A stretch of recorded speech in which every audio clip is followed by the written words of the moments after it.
So it started off with Cryptokitties, and now we've seen an explosion of other crypto games. Latest research shows that around $10 million worth of Ether is currently circulating in Ethereum games. And whilst Cryptokitties is on top in terms of transaction count, there are some other games that have attracted high volumes and also really made some news this week. We have Cryptocurrencies, a risk-style world domination-based game where you buy countries. Crypto All-Stars, where you buy crypto celebrities, and if one of those All-Stars you can verify yourself, you receive 50% of all proceeds. And we'll come back to this one in a second. We also had Crypto Celebrities, Crypto Zombies. You know, what's next? Now, coming back to Crypto All-Stars, there was some very interesting news around that this week. It was acquired and ultimately shut down by a web user known as Mexican Target. Now, a message was left on the website saying this was done to protect users, with Mexican Target accusing the original website operators as scam artists. So I think it'll be interesting to see what other crypto games come to the forefront. Now, nothing is certain but death and taxes.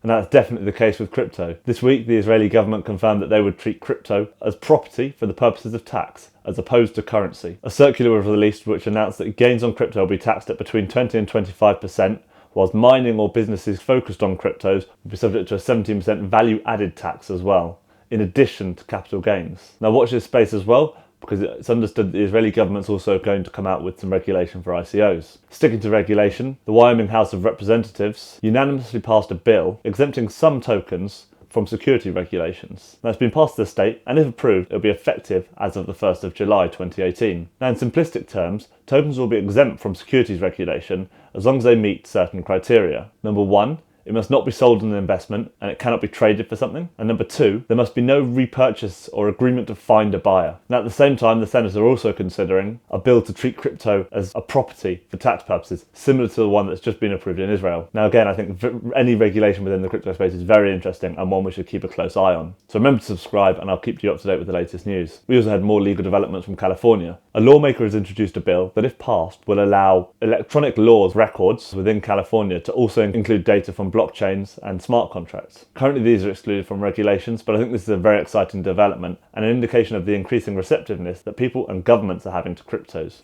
Now an update on Telegram.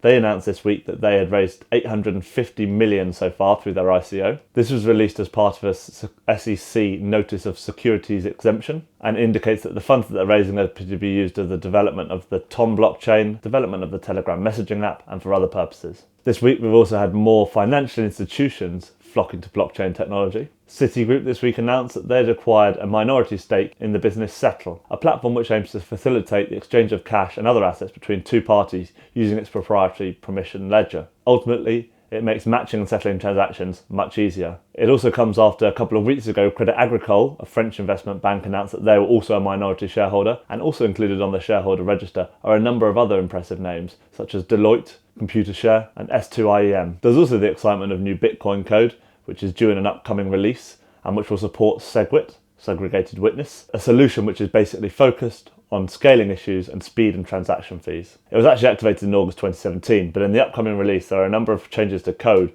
which will result in SegWit-style transactions from the default wallet. In summary, this release is all about allowing users to benefit from the advantages of SegWit. Now last week we saw some calls for the Bank of England to adopt blockchain technology, and this week it seems like Mark Carney responded of sorts. He stated that Bitcoin could not be considered a legitimate currency on traditional definitions, having to meet two criteria. 1, that it is a store of value, and 2, it has widespread use. However, despite saying this, he did conclude the underlying technology of cryptocurrencies, i.e. the blockchain, may still prove to be extremely useful to verify transactions in a decentralised way. It'd be interesting to see further developments from the Bank of England on this one. And going from seeing some financial institutions being very positive on blockchain technology, we also have had this week hedge fund Elliott Group, which currently manages about 34 billion worth of assets, which was founded by Paul Singer in 1977, dedicate 3 pages of its quarterly update report on cryptocurrencies.